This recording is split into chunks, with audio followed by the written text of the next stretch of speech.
अब परीक्षा भी सबकी नहीं ली जाती है, परीक्षा लेने योग्य हो उसकी परीक्षा ली जाती है।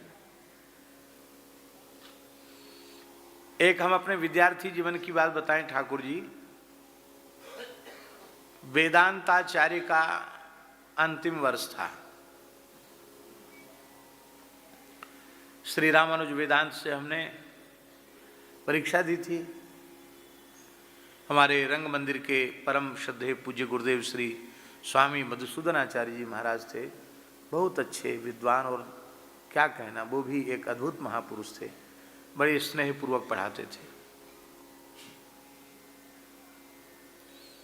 तो हमको पता चला कि जो मौखिक परीक्षा होगी उसमें एक बनारस के विद्वान हैं, एक प्रयाग के विद्वान हैं और एक विद्वान जो हैं वो वृंदावन के हैं, पूज्य पंडित श्री वैद्यनाथ जी झा। तो हमको श्री वेदांती गुरु जी से पता चला कि वो भी 3 परीक्षा लेने वालों में एक हैं और वे विद्वान और आयु में वरिष्ठ होने से वे विशिष्ट हैं। तो मौखिक परीक्षा में पूछा जाएगा तो तीनों अलग अलग नंबर देंगे, बाद में फिर उसका एक अनुपात से नंबर दिया जाता है। तो हमको हुआ कि चलो झा जी गुरु जी तो परिचित हैं, महाराज जी के नाते से भी, गुरु जी के नाते से भी, तो चलें उनसे सिफारिश करवा के हमें कि थोड़ा परीक्षा में हमारा ध्यान रखना। बोलो वृंदावन बिहारी। तो हम सवेरे भोर में ही पहुंच गए। सवेरे 5 बजे वो संध्योपासन कर रहे थे निम्बार्क विद्यालय में। प्रणाम के गुरु जी संध्योपासन करके उठे, पहचानते तो थे ही, बड़ा स्नेह करते थे। आओ आओ आओ। कैसे आए सवेरे सवेरे? महाराज जी ने भेजा है। उन्होंने कहा नहीं, महाराज जी ने तो नहीं भेजा, पर महाराज जी से आज्ञा लेके आए। क्या बात है? हमने कहा गुरु जी मौखिक परीक्षा में आप भी विराजमान रहेंगे तो हमारा थोड़ा ध्यान रखना। बोले ये आपने बहुत अच्छा किया जो आपने आकर कह दिया, अब हम बढ़िया से ध्यान रखेंगे आपका, और किसी से पूछें न पूछें, आपसे जरूर पूछेंगे।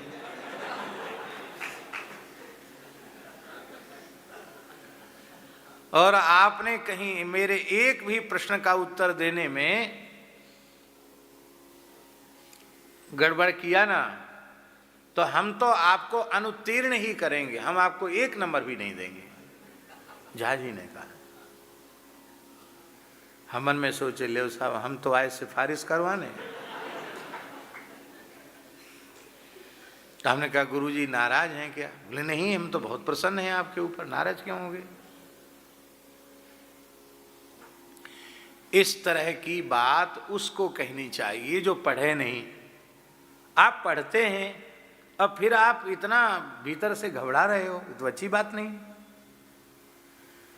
कितने लोग वहां आएंगे, उनसे पूछा जाएगा कि अद्वैत शब्द की व्युत्पत्ति बताओ, नहीं बता पाएंगे। फिर विशिष्ट शब्द के साथ अद्वैत शब्द का क्या समास हुआ, क्या अर्थ है विशिष्टाद्वैत का, ये भी नहीं बता पाएंगे।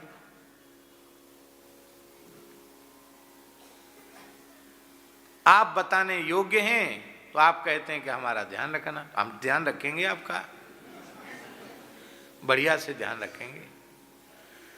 तो हमने कहा गुरुजी तो ठीक है, पढ़ा तो हमने आपकी कृपा से है, पर थोड़ा सा बता दो कि आप क्या क्या पूछेंगे। अरे बोले जब हम बता ही देंगे तो तुम परीक्षा क्या दोगे? इसलिए ये नहीं बताया जाता है कि हम कौन सा प्रश्न पूछेंगे। उन्होंने ये बात कही, सबकी परीक्षा नहीं ली जाती है, परीक्षा लेने योग्य की परीक्षा ली जाती है। और उन्होंने बड़ी कृपा की, हमको मौखिक परीक्षा में 100 में 100 नंबर मिले।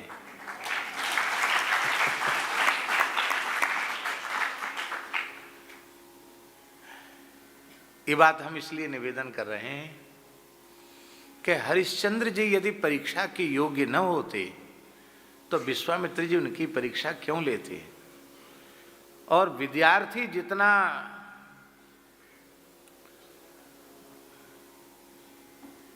विशिष्ट होता है, परीक्षा भी उसकी उतनी ही अधिक कठोर होती है। उसकी योग्यता के अनुसार प्रश्न पूछे जाएंगे ना। तो विश्वामित्र जी ने बड़ी कठोरता की।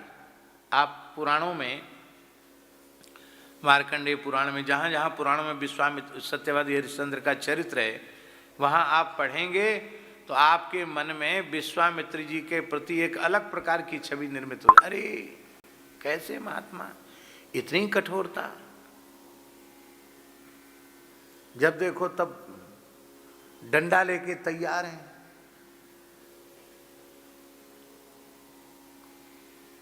कठोरता की भी पराकाष्ठा विश्वामित्र जी ने प्रकट की।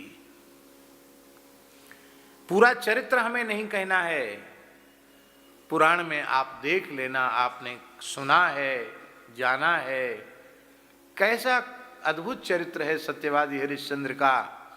हम लोग कहते हैं कि स्वप्न तो झूठे होते हैं, पर उनकी सत्य के समादर की भावना ठाकुर जी देखें। स्वप्न में दिया हुआ दान जागृत में ब्राह्मण आकर मांग रहा है तो दे दिया, दे ही नहीं दिया। प्रातःकाल उठते ही आपने राजमुकुट धारण नहीं किया, राज चिन्ह। मैंने रात्रि में स्वप्न में जब एक ब्राह्मण को उसके नाम गोत्र का उच्चारण करके अपने संपूर्ण राज्य का दान कर दिया है, तब मैं राजवस्त्र कैसे धारण कर सकता हूं। एक धोती पहने हैं और उसी को ऊपर से उत्तरी के जैसा ओढ़े हैं। और जब प्रातः आन्निकृत्य संपन्न करने के बाद जब आ गए बाबा, स्वप्न में जो पधारे थे तो दे दिया। और फिर कहा कि अब ये मेरा राज्य है, दाता को अब यहां रहने का अधिकार नहीं है, जाओ निकलो यहां से। फिर इस दान की सांगता की सिद्धि के लिए दक्षिणा भी देनी पड़ेगी, नहीं तो दान दो तो उसकी सांगता की सिद्धि के लिए दक्षिणा देनी पड़ेगी। अब दक्षिणा कहाँ से देवें, सब कुछ तो बाबा जी को दे दिया, महर्षि विश्वामित्र को दे दिया, दें कहाँ से।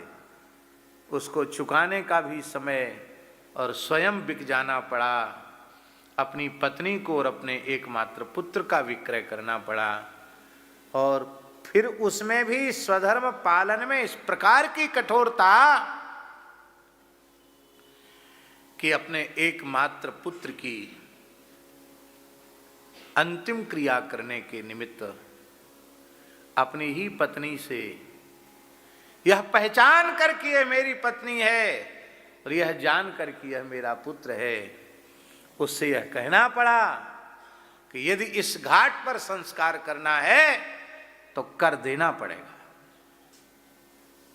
आपको क्या हो गया है, आप क्या बोल रहे हैं, मुझे भूल गए हैं, पुत्र को भूल गए। बोले इस समय मुझे केवल सत्य स्मरण है, धर्म का स्मरण है, इसमें मुझे किसी का स्मरण नहीं है। मैं अयोध्याधिपति हरिश्चंद्र नहीं हूं, कभी था, इस समय मैं डोमराज का आज्ञा पालक सेवक हूं। सेवक का धर्म अपने स्वामी की आज्ञा का अक्षर सब पालन करना है। मैं धर्म और सत्य से बंधा हुआ हूं। यदि तुम कर नहीं दे सकती हो तो ले जाओ इसको, कहीं अन्यत्र संस्कार करो, इस घाट पर संस्कार नहीं होगा। आज भी काशी में हरिश्चंद्र घाट है महाराज, और उस सती साध्वी पतिव्रता ने कहा मेरे पास तो सोने की एक कील भी नहीं है, द्रव्य के नाम पर फूटी कौड़ी भी नहीं है, शरीर पर एक ही साड़ी है, वो भी फटी सी है, पर कुछ न कुछ तो टैक्स के रूप में देना पड़ेगा। मैं अपनी साड़ी फाड़ करके अपना आंचल जैसे ही फाड़ा, धरती कांप गई, पुष्प वर्षा होने लगी, त्रिदेव प्रकट हो गए। कहा बस बस रहने दो, रहने दो, परीक्षा हो गई तुम्हारी।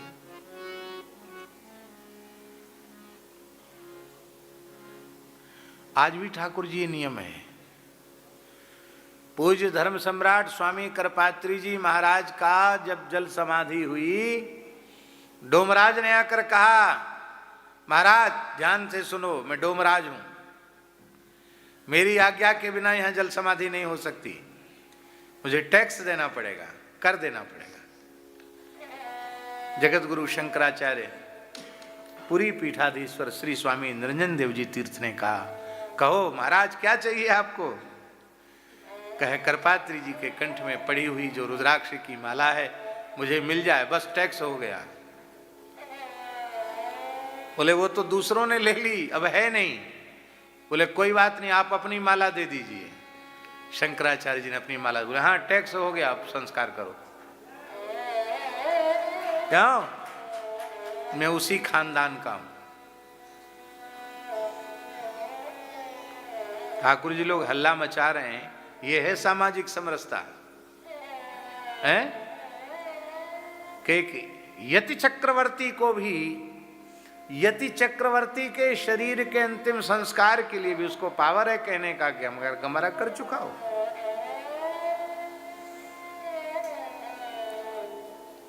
तो हम जो बात कहना चाहते हैं बस उसको हम कह दें। हम कहना ये चाहते हैं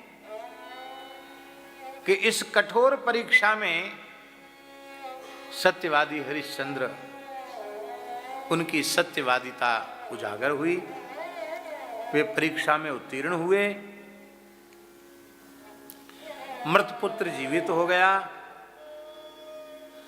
अक्षय लोकों की प्राप्ति की वे प्रजा सहित अक्षय लोकों की प्राप्ति के अधिकारी हुए। किंतु इस कठोर परीक्षा से भक्त वत्सल भगवान श्री हरि का हृदय बहुत व्यथित हो गया। बोले बाबा भले ही आपने महिमा बढ़ाई है हरिश्चंद्र की, पर थोड़ी नरमी दिखाकर परीक्षा ले लेते। इतनी कठोरता, आप जैसे ऋषियों के द्वारा इतनी कठोरता, ऐसी निर्दयता उचित नहीं है, इसलिए मैं आपको श्राप देता हूं। आपके अनुष्ठान में, आपके यज्ञ में बाधा पड़ती रहेगी। विश्वामित्र जी बोले ये तो बहुत गड़बड़ किया, हमने तो आपके भक्त की कीर्ति को बढ़ाया, वो आपने इतना बड़ा पुरस्कार दंड के रूप में हमको दिया। भगवान का रोष कुछ शांत हुआ। ये भगवान की भक्त वत्सलता है। भगवान का रोष जब ठाकुर जी शांत हुआ तो बोले कोई बात नहीं, जब हम श्रीमद् दशरथ नंदन के रूप में अवतीर्ण होंगे और यज्ञ रक्षा के लिए जब तुम हमारी याचना करने के लिए आओगे और जब हम पहुंचेंगे तो तुम्हारा यज्ञ पूर्ण हो जाएगा, फिर इस शाप की अवधि की निवृत्ति होगी।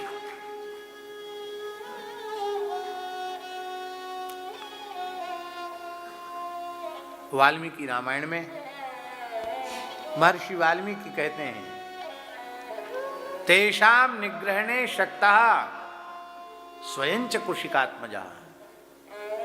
हे दशरथ जी,